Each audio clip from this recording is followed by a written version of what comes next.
All right, everybody, this is the Fantasy Sports Boss with the Sunday Week 8 Fantasy Wrap-Up. I'm sorry I didn't do a live stream tonight. Just got way behind on a bunch of other things that was going on. And of course, fantasy football, a lot of action-packed performances. And really, this is probably the most healthy, if you will, weeks of the entire season.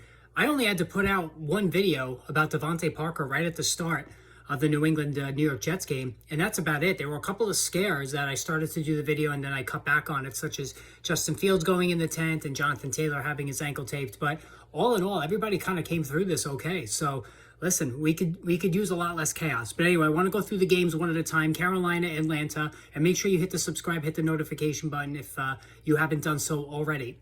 All right, so Atlanta Falcons, got to hand it to the Atlanta Falcons. 4-4 now on the season. They come up with an overtime game, just a wild finish in this one. This was the most crazy game of the day, without a doubt. Yeah, so we'll start with DJ Moore. So DJ Moore is really showing his wide receiver one chop. 6 catches, 152 yards, and a touchdown, but he stupidly took his helmet off when he caught the 60-plus yard Hail Mary at the gun and took his helmet off. And which, pushed the ensuing extra point back 15 yards, and it was missed.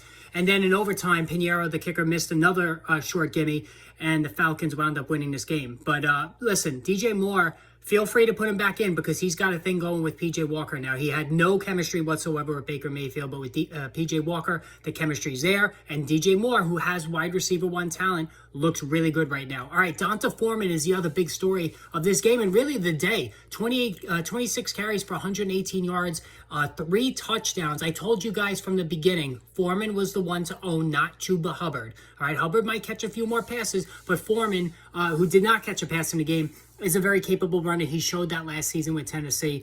And now there's really no reason for Carolina to dial back his carries. So this is good for Foreman owners moving forward. Nothing else happening really for Carolina. Marcus Mariota was decent, 20 of 28, 253 yards. He was more than decent. He passed for 3 touchdowns, ran for 43 yards. So very few people are using him in super flex leagues, and I don't think that's going to change with one game here, but good outing for him.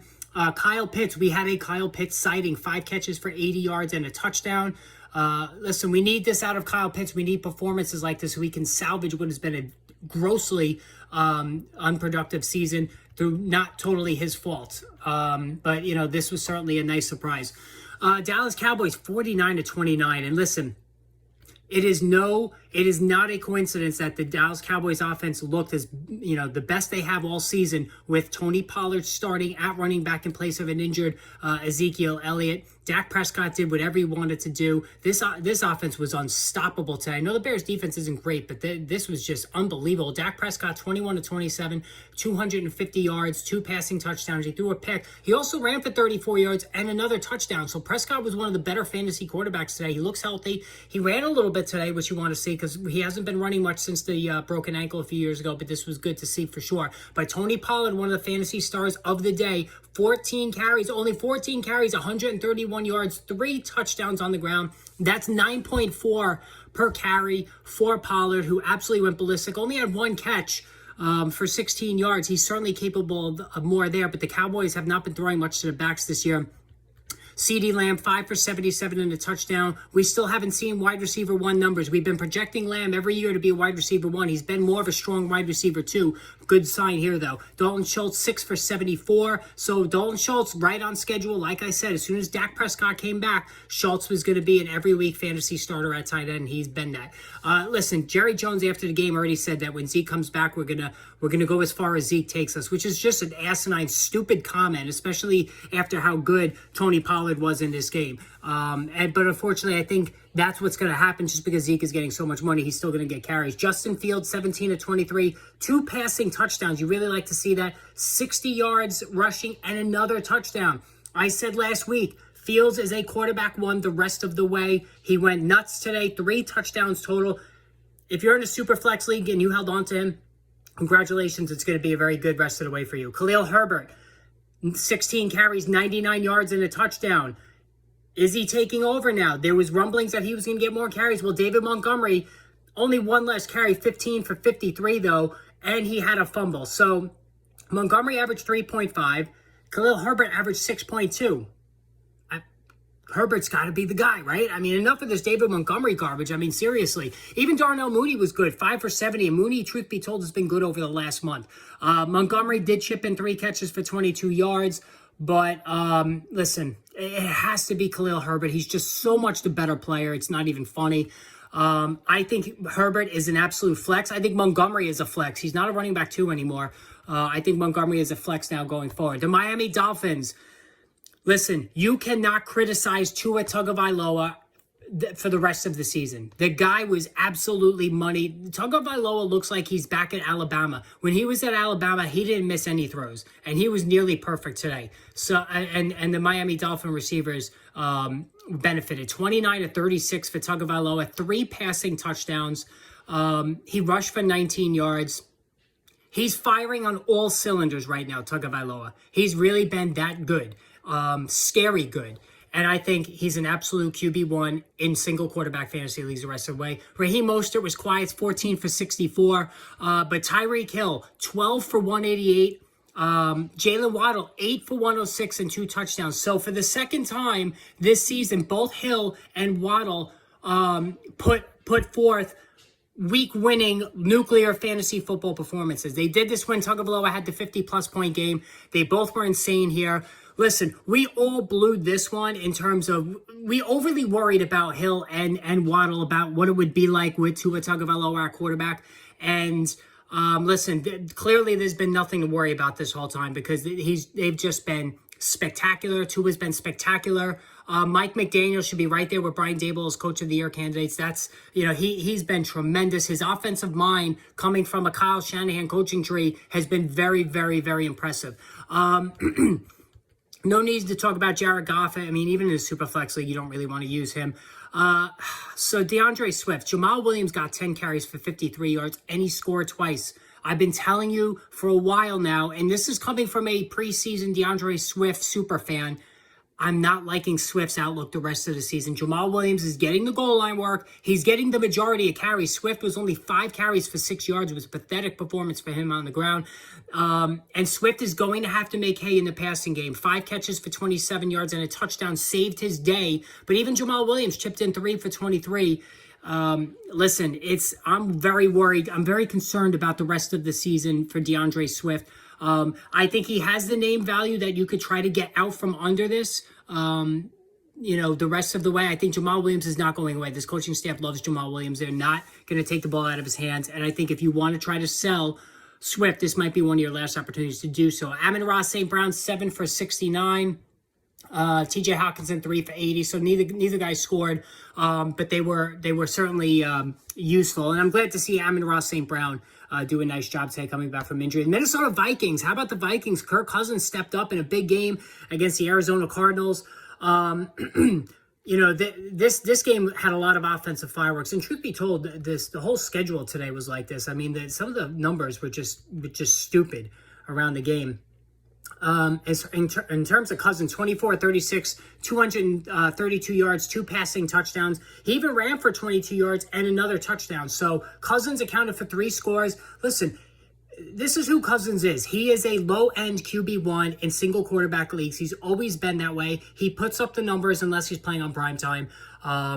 And listen, he's got a lot of offensive weapons at his disposal. I think he's going to be good the rest of the way. Dalvin Cook, one of his best games of the year, 20 carries for 111 yards, 5.6 a carry, and he scored a touchdown. Even added 5 catches for 30 yards. The catches really haven't been there this season, but they were in spades today. Justin Jefferson, 6 for 98. Adam Thielen, 6 for 67. Neither guy scored, but both were good in the passing game. Jefferson was a very quiet first half, but he got going later on. And this is about as bad as it gets for Jefferson in terms of numbers. So you're going to take this. 6 for 98 is still an excellent day, but he's capable of so much more. Now, the Arizona Cardinals. The Arizona Cardinals are a fantasy football delight. They really are. They fall behind every game. They always have to play catch up, and they always have to throw the ball an insane amount of times to try to catch up. So it's very fantasy friendly. And so Kyler Murray, 31 of 44, 326, 3 passing touchdowns. He did throw 2 picks because when you play catch up, the defense knows you're throwing. They're going to be sitting on all passes, and your quarterback's going to turn the ball over. He ran for 36 yards. Nothing was happening on the ground. Eno Benjamin, 9 for 22, so his second dud. He did catch 4 balls for 23 yards, but running-wise, it was his second dud in 3 weeks, so you can't really depend on him. But how about this? DeAndre Hopkins, 12 for 159 and a touchdown. Listen, anybody who drafted Hopkins and had the patience to wait out the 6-game suspension, you are being handsomely rewarded. He is a league-winning receiver.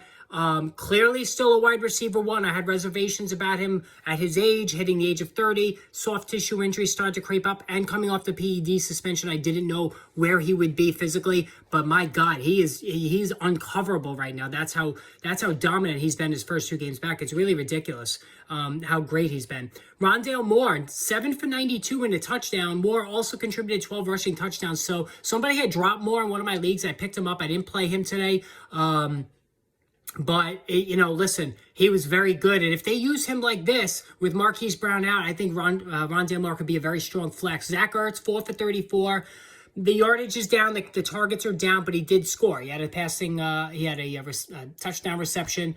But regardless, you're still starting Ertz every week. He had another double-digit performance. Fantasy-wise, he's been double digits in all but 1 game this season. All right. Listen, the Las Vegas Raiders, Josh McDaniels doesn't know what the fuck he's doing. This is a sinking ship already. The Raiders are an absolute joke. McDaniels is going to go the way of Romeo Crennel, Wade Phillips, North Turner as a guy who is a better coordinator and then he is a head coach and just not capable of being a head coach. This was the most ridiculously pathetic, awful, just shitstorm performance you could possibly imagine from an offense. Derek Carr, 15 of 26, 101 yards, no touchdowns and interceptions. He is now droppable, Derek Carr, a guy that we thought would put up decent fantasy points with Josh McDaniels. It was so bad today that even Josh Jacobs got dragged down into the muck. Only 10 for 43 on the ground, only 2 for 11 in the passing game. A complete no-show performance by Jacobs, just because he wound up getting buried under the malaise of this offense as a whole. And even Davante Adams, I know he's battling the flu, but 1 catch for 3 yards. I mean, and he even had a one negative yard rushing on the 1 carry he got. Just a brutal performance for Davante Adams owners. There's just nothing to say here. Hunter Renfrow, 1 catch for 6 yards. Every single Las Vegas Raiders player shit the bed today. It was that bad. Now, listen, you're still starting Josh Jacobs. You're still starting Davante Adams. But everybody else, including Darren Waller when he comes back, you got to just sit him on the bench. That's it. The Saints, Andy Dalton's doing the job. 20 of 30, 2 passing touchdowns. 22 of 30, 2 passing touchdowns. And again, I've said this numerous times. Alvin Kamara owners are doing the dance of joy. For anybody who used to remember The Perfect Strangers, I'm dating myself with that reference.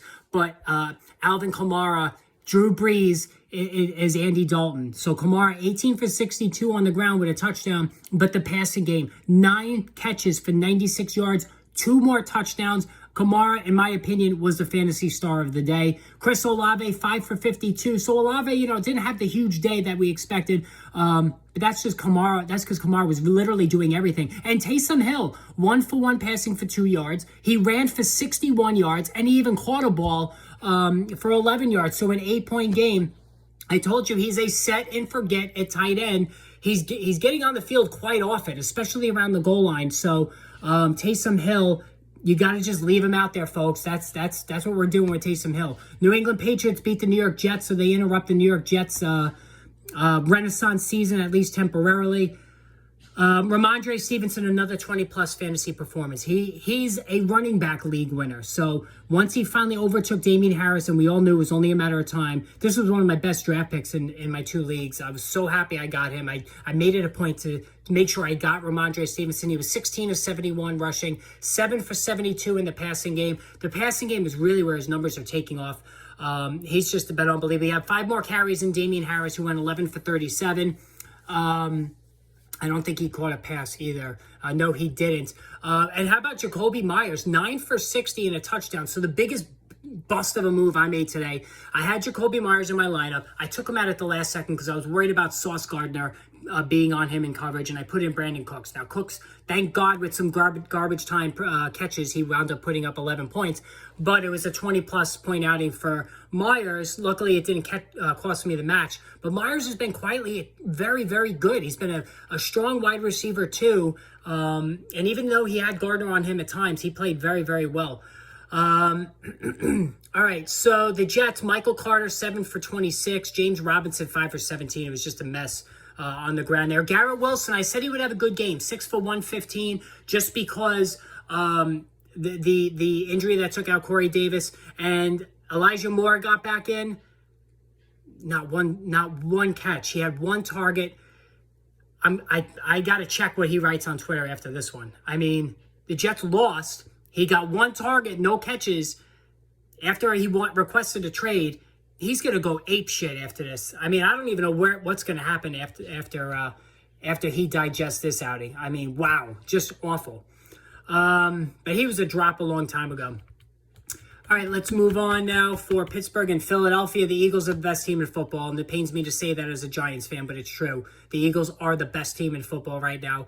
A.J. Brown, you know, he was a winner today for his fantasy owners.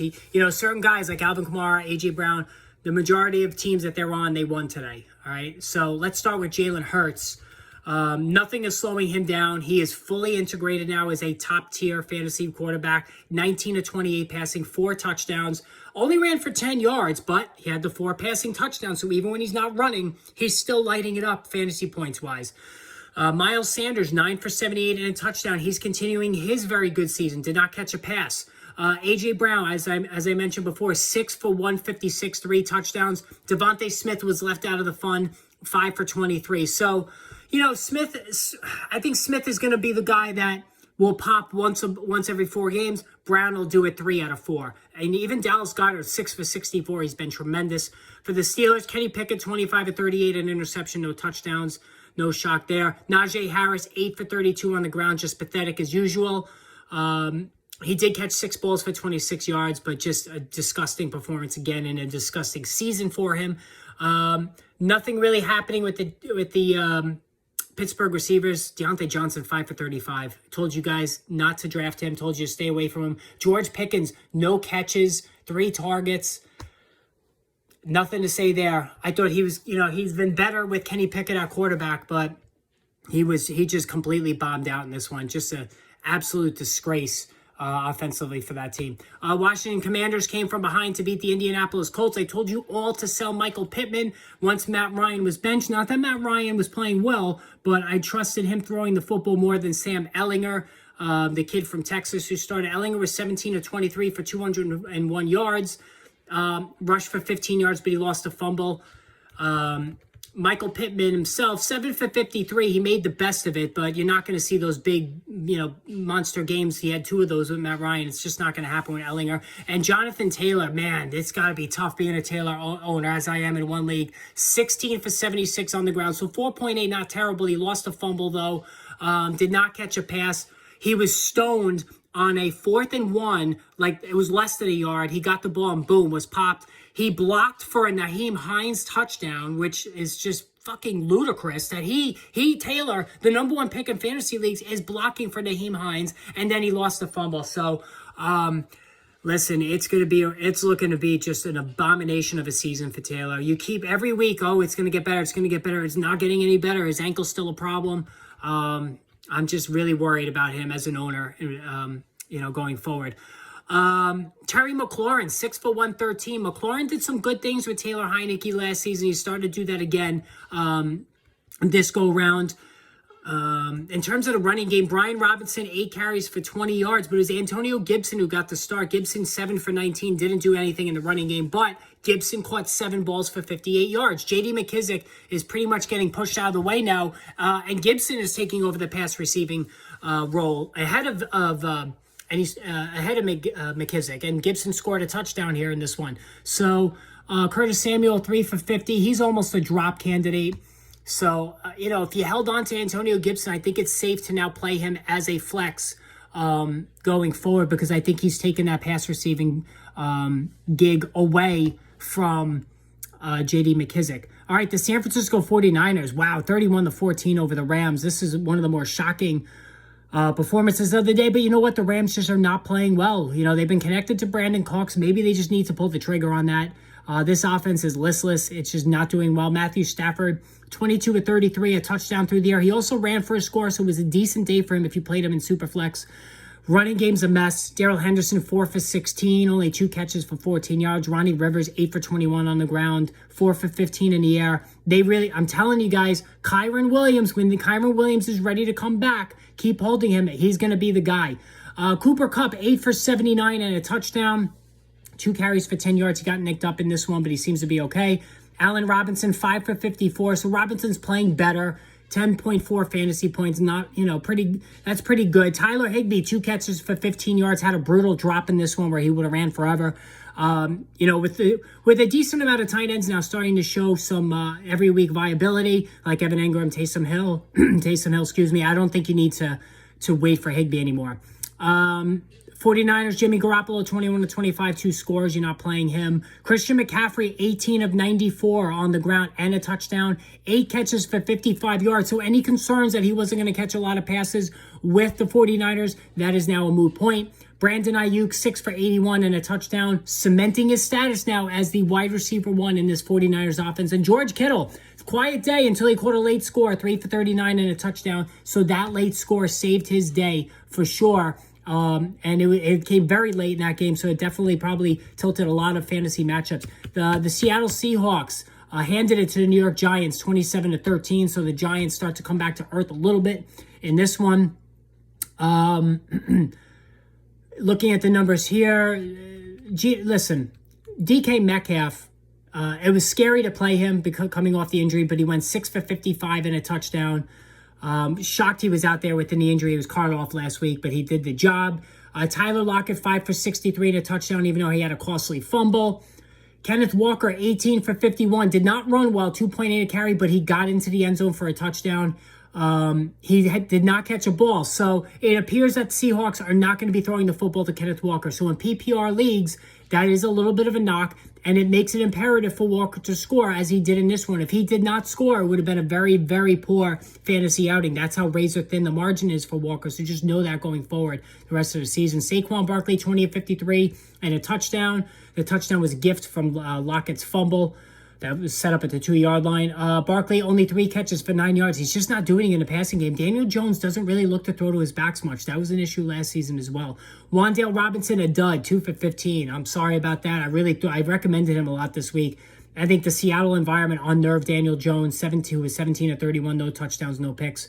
He ran for 20 yards. It just wasn't a good day for the Giants. All right, guys, that's it.